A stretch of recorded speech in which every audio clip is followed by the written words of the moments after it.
Mu birori bya Victory Day 2025 umunsi w'intsinzi ku Barusiya byabereye i Moscow, Uburusiya ntibwari buri kwishimisha cyangwa se kwizihiza uyu munsi bisanzwe, ahubwo abitegereje neza babonye ko ari ikimenyetso cyo kwishongora kuri Amerika n'Uburayi. Ibi ni ibindi, ahubwo reka nkwibwirire intwaro 11 zihambaye Uburusiya bwagaragaje bugaragaza ko bwarimbura umwanzi hava kagera muri iyi si. Karibu twinjire mu isi y'ibombogotana biturusha ubushobozi. Batweretse byinshi ariko ndibuze kubwira misile 3 zikomeye cyane Uburusiya bufite. Mwereka indege na drone 3 zihambaye, ibifaru 2 karahabutaka na robe 3 kabuhariwe zirwana umuhenerezo nta musirikare uzicayemo. Byose amwe bivuze ko ndibuze kubwira intwaro 11 zihambaye Uburusiya bwagaragaje. Ikaze ndi Jean de Tumukunde. Birashoboka cyane ko bwaba rugambira ugeze kuri YouTube channel, kanda subscribe kugira ngo ibiganiro by'ubutabizaje bikugeraho mu buryo bwihuse. Ikaze. Reka duhere kuri misile z'ubwirinzi zitwa hypersonic missiles. Numva bavuze hypersonic uzahita wumva yuko ari intwaro igenda ku muvuduko kubye byibura 5 uwijwi, ibizwe nka 5 Mach mu cyongereza. Ubundi ijwi rigenda ku muvuduko w'ibirometero 1235 ku isaha, mu gihe byibura hypersonic igenda gakeya iyirashwe igenda ku muvuduko w'ibirometero 6175 ku isaha. No kuvuga ngo niba duhagararanye nka kuvugisha ijwi urabizi ko ritari kugeraho, ugahita wumva ibyo nkubwiye. Umuvuduko rero rikoresheje ibi bisasu bikuba byibura inshuro 5. Uburusiya rero bufite ubwoko butatu bw'ingenzi bwa bino bisasu bizwi nka hypersonic missiles. Icyambere ni RS-24 years niko cyitwa, ni Intercontinental Ballistic Missiles ICBM. Icyumona gisa n'icyatsi ni misile ihetswe n'ikimodoka cyabugenewe gifite amapine. Imbere muri uwo munwa wacyo imbere aho hapfundikiye harimo bombe enye cyangwa 6, buri imwe ifite ubushobozi bwo gusenya umujyi wose. Mbere na mbere kugira ngo dutware akantu ku kandi byose bisobanukirwe, ibintu ni bitatu. Icyambere ikibona cy'amapine ni Transporter Erector Launcher cyangwa se TEL.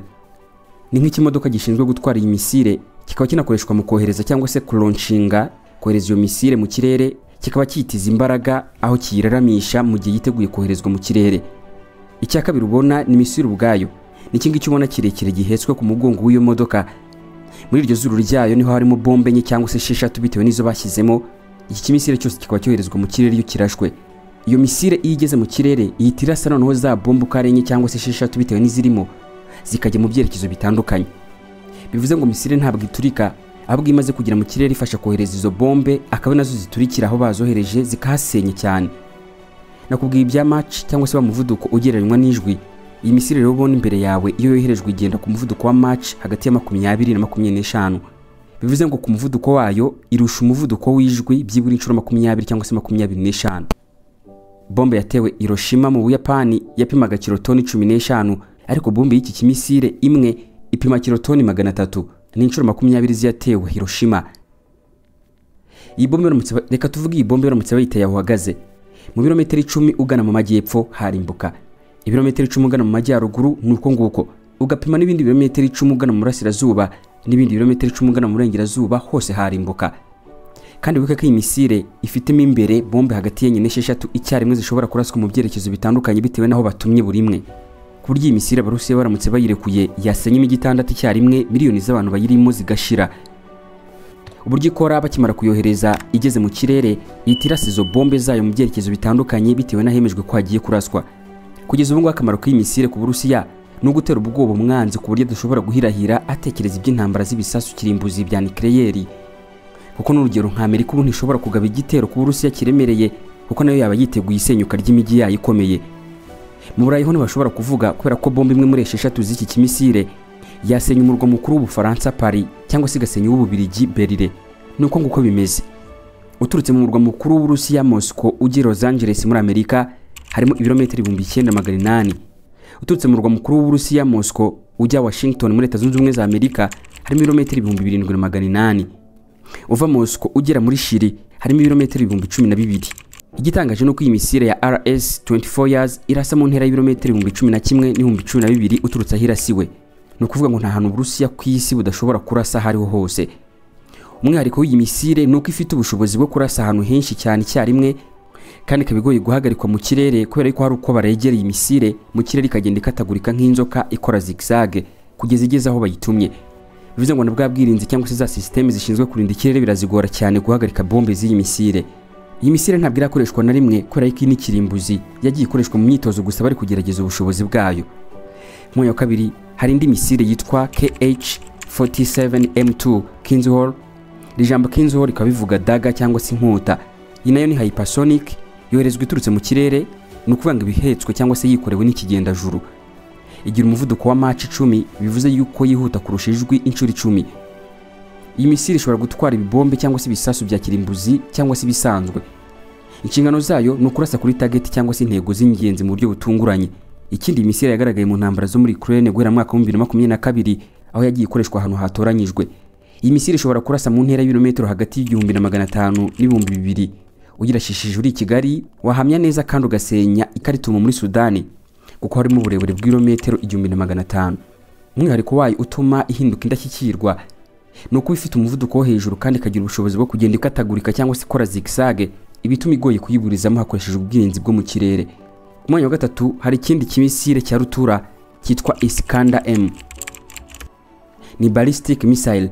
Dore iyo bavuze ballistic cyo bavuze, nibavuga kugenda mu buryo buri ballistic, ujye wumva nka kundi wohereza umupira wa basket ukagwa muri paniye. Uko niko igisasu cya Iskander-M cyoherezwa mu kirere cyagera hejuru kikiheta kikagwa kuri target bacyoherejeho. Ballistic missiles zisanzwe ziriho, ariko y'Uburusiya bwerekanye ejo bundi ya Iskander-M ikoranye ikoranabuhanga rituma igeze mu kirere igiye kwigonda ngo yururuke, ishobora gukwepa ubwirinzi bwo mu kirere kugeza iguye ku ntego yayo. Inshingano zayo ni ukurasa kuri target z'urugamba, cyane cyane intego z'urugamba z'ingenzi, cyangwa se bakayirasisha ahantu hari ingabo nyinshi z'umwanzi zirundanyije. Uburyo ikora, ifite ubushobozi bwo kurasa ibisasu bya kirimbuzi cyangwa se bisanzwe. Ikindi ntabwo ikunze guhusha intego, irasa mu ntera y'ibirometero 500 turutse aho ivuye. Inshingano zayo ni ukugenzura ikirere no kurasa ku butaka maze kahababaza. Ifite umwihariko wo gusenya zanzu zo munsi y'ubutaka abayobozi b'urugamba cyangwa se abandi bayobozi bakomeye mu nzego zo hejuru bakunze kwihishamo. Izi nzu zikaba zizwi nka bunkers. Yinjiramo imbere igashwanyaguza buri kimwe.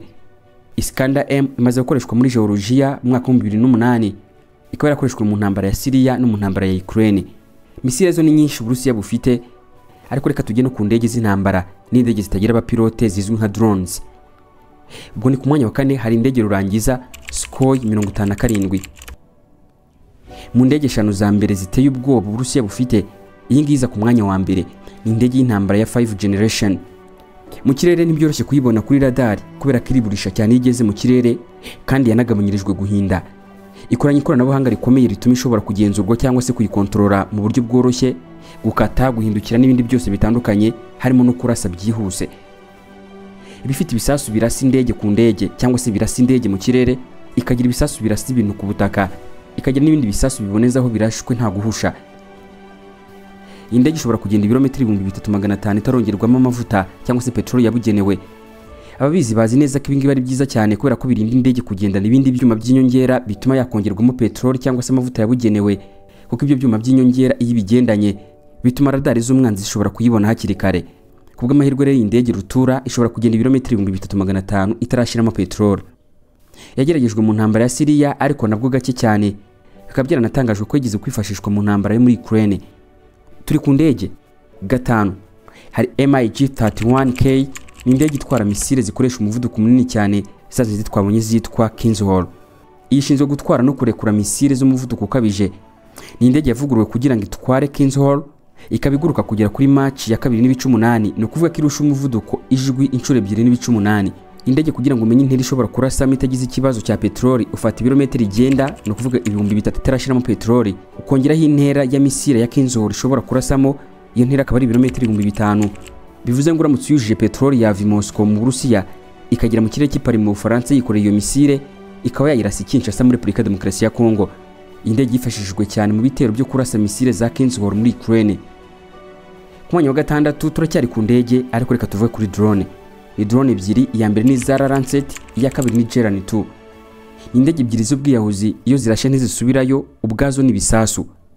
Ni nka za zindi z'ubwiyahuzi zakoreshejwe mu ntambara y'isi. Inshingano y'izi drone no guturitsa inyubako z'ingenzi z'umwanzi ku rugamba, cyane cyane ububiko bw'intwaro cyangwa se izindi nyubako. Ubundi zakabaye zoherezwa nka misile zikagenda ku kanya zita zituritsa aho bazitumye. Ariko siko bimeze. Uburyo izi drone zikoramo butangaje nuko zigera aho bazitumye zikabanza zikitegereza neza, zamara kubona neza intego zikabona kurasa. No kuvuga ngo bashobora kuyikorereza ikamara iminota 20 hejuru yawe itarakurasa, ariko ikurashe murahwana. Nakubwiye ko ari ubwoko bubiri. Iyi yitwa Lancet, yoherezwa hafi y'aho urugamba ruri kubera mu birometero 40, mu gihe iyi yitwa Geran 2 cyangwa se Geran 2. Irindi zina izwi yitwa Shahed 136 ikabikorwa n'abanya-Irani, yoherezwa kure mu birometero 2000. Ishobora koherezwa iturutse mu majyepfo y'Ubutaliyani ikarasa muri Algeria. Umwihariko wayo utuma banayikunda cyane, ikabinyamibwa, yoroshya igiciro cy'amafaranga akazikora kakabaye gatwara, ikindi gatungurana bikomeye. Izi drone zakoreshwe cyane muri Ukraine. Reka none tujye ku bifaru n'intwaro ziremereye zo ku butaka. Ku mwanya wa 8 ni T14 Armata. Iki gifaru karabutaka gishinzwe gutwara ingabo no guhangana n'ibifaru bikomeye by'umwanzi. Uburyo gikoreshwa nk'uko ubibona, iki gice cyo hejuru gifite umunwa muremure nicyo mbunda. Umunwa w'imbunda ufite diameter ingana na milimetero 125. Abazi by'iminwa y'imbunda barabizi ko izi milimetero ari nyinshi cyane. Aho kibera kaga mu gihe cy'urugamba nta musirikare ubuhagaze cyangwa yicaye hejuru ari kurasa, ahubwo iki gifaru gikoranye ikoranabuhanga ryo kuba umuntu ashobora kugikoresha yibereyemo imbere. Ahangaba afite umutekano usesuye. Ubundi ikoranabuhanga ry'Abarusiya n'ibindi bihugu bikomeye rigabanya impfu z'abasirikare, ureka abanyafrika bahora mu ntambara nta n'ibikoresho. Iki gifaru gifite ubwirinzi bw'ubwoko butatu. Ubwa mbere n'ubusanzwe abantu benshi bazi, ni ibyuma bikibuza ko isasu rya kwinjira. Ubwa kabiri ni icyitwa reactive armor, kikaba urukuta rw'akibishashi. Iyo kino kifaru bakirasheho igisasu gihita gitaruka cyangwa se kigashwanyagurika kitaragera kuri bwa bwirinzi bwa mbere nari mpereyeho busanzwe. Ubundi bwirinzi bwa gatatu n'ubwitwa active protection system cyangwa se APS, bubasha kubona ko igisasu kiri hafi kuza mbere yuko kiza. Iki gifaru gihita kirasa ibindi bisasu byo kukiburizamo. Cyamanje kunywa petroli yacyo yabugenewe yuzuye, cyagenda hagati y'ibirometero 500 kitarongera kunywa indi. Gusa kiramutse kiri kurasana n'umwanzi ubudahagarara, cyagenda hagati y'ibirometero 200 na 300 kiri mu mirwano. No kuvuga ngo cyava Kigali kikagira Rusizi kiri kurasana n'umwanzi. Impamvu mvuga ibi nuko ari mu birometero 230. Umwihariko wacyo hanini nuko ari igifaru kidakenera umuyobozi cyangwa se umusirikare wicara hejuru ari kukiyobora cyangwa se kukirashisha, byose bikorwa yibereye imbere. Kubijyanye niba cyarakoreshejwe cyangwa se kitarakoreshwa, ibifaru bihambaye biracyageragerezwa mu myitozo, byagiye bigaragara gake cyane ku rugamba. Mwanya wa 9 hari ikindi gifaru cyitwa BMPT Terminator. Iki gifaru kirwana ku rugamba ruriho abasirikare barwanira ku butaka bakoresha imbunda ntoya, aba bazwi nka infantry. Nicyo kibaho umusada ku rubuga rw'imirwano. Ino BMPT Terminator uburyo ikora, ifite imbunda ebyiri z'umunwa wa diameter ingana na milimetero 30, ikabasha kohereza grenade na misile zihangana n'ibindi bifaru, anti-tank missiles. Nacyo kigenda ibirometero 500 kitarongerwamo petrole. Iki gifaru ikiza cyacyo kiziba icyuho kiri hagati y'utumodoka duto two ku rugamba n'ibifaru karabutaka.